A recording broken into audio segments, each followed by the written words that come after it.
تو شہر حیدرآباد سندھ کا قدیم شہر ہے اور وہاں پہ پبلک ٹرانسپورٹ کا انتظام بھی کافی پرانا ہے، لیکن ہمارے نمائندے علی حسن کے مطابق جہاں حکام کے نمائندے وی آئی پی گاڑیوں میں سکون سے گھومتے ہیں، وہاں کی عوام صبح دفتر بغیر دھکے کھائے نہیں پہنچ سکتی۔ یہ بسیں، رکشہ اور منی ٹیکسی میں حیدرآباد کا جمہور سفر کرتا ہے۔ بسوں میں بیٹھنے کے لیے مناسب اور درست نشستیں نہیں ہیں، کھڑکیوں کے شیشے ٹوٹے ہوئے ہیں۔ حیدرآباد یا اس کے گرد و نواح میں جو بھی عوام کے سفر کے لیے گاڑیاں چلتی ہیں، اس میں ایسی عجیب حالت ہے کہ عوام کے نمائندے خود تو کیا اپنے جانوروں کو بھی سفر کرانے پر رضامند نہیں ہوں گے۔ عام لوگوں کے ساتھ ایسا کیوں ہوتا ہے؟ عام لوگوں کی مجبوری ہے، انہیں تو اپنے روزگار اور ضرورت کے لیے ایک مقام سے دوسرے مقام پر سفر کرنا ہی پڑتا ہے۔ بس بیٹھے ہوئے کیا کر رہے ہیں، مجبوری ہے۔ رکشے والے یہاں سے لے لیتے ہیں لیاقت کالونی کے 70 روپے 80 روپے، یہ 8 روپے لیتے ہیں۔ یہ تو حکومت اور انتظامیہ کے اہلکاروں کی ذمہ داری ہے کہ وہ پبلک ٹرانسپورٹ کی گاڑیوں پر نگاہ رکھیں۔ اس کام کے لیے دفتر موجود ہے، اہلکار موجود ہیں اور ایک طریقہ کار وضع کیا ہوا ہے۔ جب میں موٹر وہیکل انسپیکٹر کے دفتر پہنچا تو انسپیکٹر پیر عبدالوحید قریشی موجود تو تھے، لیکن وہ کسی حالت میں بھی کیمرے کے سامنے گفتگو کرنے پر آمادہ نہیں تھے۔ میرا ان سے بنیادی سوال یہی تھا کہ بسوں، رکشہ اور سوزوکی کی فٹنس کیوں نہیں ہوتی ہے؟ ان کے جوابات کا لب لباب یہ تھا کہ کوئی پریشر یا دباؤ نہیں ہے، بس لوگ خود ہی فٹنس نہیں کراتے۔ پھر عبدالوحید قریشی نے اضافہ کیا کہ گاڑیوں کی فٹنس دیکھنا ٹریفک پولیس کی بھی ذمہ داری ہے، جو وہ ادا نہیں کرتی۔ لیکن ٹریفک پولیس کے ایک ہیڈ کانسٹیبل کا کہنا ہے کہ یہ ذمہ داری تو وہیکل انسپیکٹر کی ہے۔ آرٹی صاحب کا کام ہے، بالکل۔ یہ سارا جو فٹنس بنانے والا ہے گاڑی کی وہ جب اس گاڑی اس کے پاس جائے گی، مینٹین کلیئر ہوگی تو فٹنس بنا کے دے گا۔ اکثر فٹنس نہیں ہے گاڑی والوں کی، اور سیٹیں نہیں ہیں، کوئی کسی کی باڈی کیسے ٹوٹی ہوئی ہے، دھواں دے رہی ہے۔ رکشے والے فٹنس کیوں نہیں کراتے؟ رکشہ والوں کی سنیے۔ ہم نے تو کروائی ہے مگر کر کے ہی نہیں دیتے ہیں، منع کر دیتے ہیں۔ لوگ کہتے ہیں کہ وہ لوگ تم لوگوں سے رشوت لے لیتے ہیں اور بس تم لوگ فٹنس نہیں کراتے ہو۔ ہاں، رشوت تو لیتے ہیں، ہمارے 50-100 روپے لیتے ہیں چالان کے، پھر چھوڑ دیتے ہیں ہمارے کے 200 روپے کا چالان مارتے ہیں۔ فٹنس کی ذمہ داری جس پر بھی عائد ہوتی ہے، وہی اپنی ذمہ داری پوری طرح ادا نہیں کرتے ہیں، اسی لیے گاڑیوں کی حالت اتنی زیادہ خراب ہے کہ سفر کرنا محال ہوتا ہے۔ گورنمنٹ گاڑی تو ہے نہیں نا، پرائیویٹ بھی جیسے ان کی دلائے گی، ہمیں تو گھر سے بھی بیٹھنا پڑے گا، کرایہ لیں گے تو اب وہ گھر گاڑی ہوگی تو ہم تو سوئی سواری کریں گے۔ کیا کریں گے بھائی، جیسے بیٹھ گئے عوام تو بیٹھنے کے لیے بس چلاؤ۔ بنیادی سوال یہ ہے کہ فٹنس کے بغیر سڑک پر چلنے والی گاڑیوں میں عوام کیوں سفر کریں؟ بس یہی نا کہ ان کی مجبوری ہے۔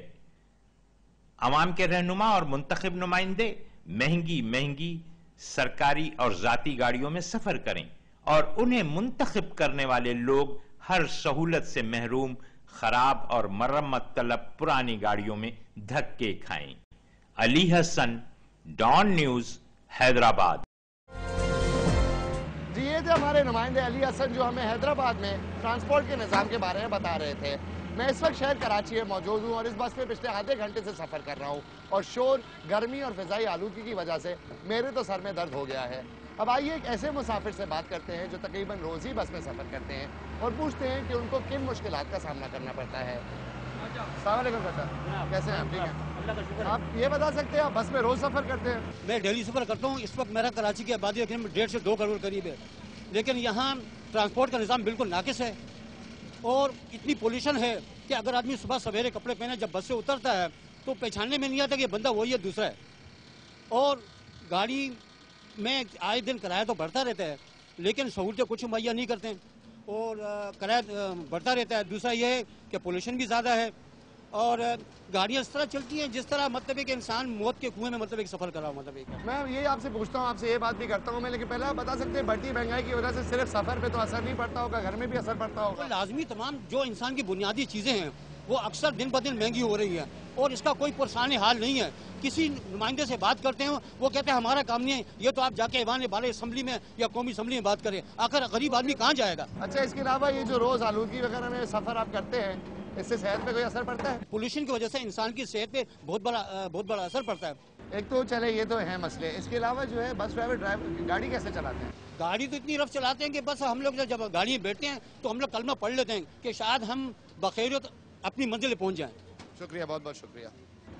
तो जैसे कि आपने सुना, बस में सफ़र करने के लिए मुसाफिरों को कई मुश्किलात का सामना करना पड़ता है।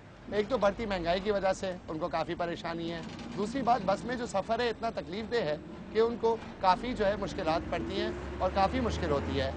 और इसके अलावा उनका ये कहना है कि बस ड्राइवर सही तरह गाड़ी भी नहीं चलाते हैं और वो उनको ख़तरा लगता है। अब आइए एक बस ड्राइवर से बात करते हैं और पता करते हैं कि वो गाड़ी क्यों इस तरह चलाते हैं और ऐसी क्या जल्दी है। जी, तो हम इस वक्त W11 के बस अड्डे आए हुए हैं और आइए यहाँ पर एक बस ड्राइवर से बात करते हैं और पूछते हैं कि इनको ऐसी क्या जल्दी है कि गाड़ी इतनी तेज़ चलाते हैं। अस्सलाम वालेकुम, शुक्रिया आपका बात करने का हमारे से। पहली बात तो आप ये बता सकते हैं कि बस ड्राइवर शहर में अक्सर गाड़ी इतना तेज़ क्यों चलाते हैं? सबसे बड़ी बात यह है कि अगर अड्डे से गाड़ियों को टाइम मिले तो फिर तो कोई मसला ही नहीं है, लेकिन होता यह है वहाँ से अड्डे से गाड़ी छोड़ी जाती है और दूसरी गाड़ी है रास्ते से टर्न मारती हैं तो वो गाड़ियाँ लड़ती हैं। अड्डे वालों का काम है, अड्डा वो किस चीज़ का लेते हैं, वो इस चीज़ का लेते हैं ना कि अड्डे पे गाड़ी उसूल से जाए और अपने नंबर पे जाए, लेकिन गाड़ी नंबर पे नहीं जाती हैं। होता ये है कि एक आता है वो बोलता है मैं कोर्ट से ST आर्डर लाया हूँ, दूसरा आता है वो कहता है चलो जी तुम लेन में लगाओ। एंड ये होता है जो आदमी 2 घंटे लेन में लग के आता है गाड़ी के अंदर अड्डे पे और उसके साथ बाहर वाली गाड़ी आती है तो दोनों गाड़ियाँ आपस में लड़ती हैं। अब इस दौरान में अगर कोई हादसा हो जाता है तो उसके जिम्मेदार कौन है? अड्डा मालकान या मालकान। एंड ये होता है अगर कोई हादसा हो जाता है ड्राइवर कंडक्टर बली के बकरे बनते हैं, वो तो जेल जाते हैं, मालकान अपनी गाड़ी छुड़ा के ले आते हैं। इसके लिए कोई मतलब ये कोई रोक टोक नहीं है, ना कोई इनसे पूछने वाला है कि भाई ये ऐसा क्यों हो रहा है।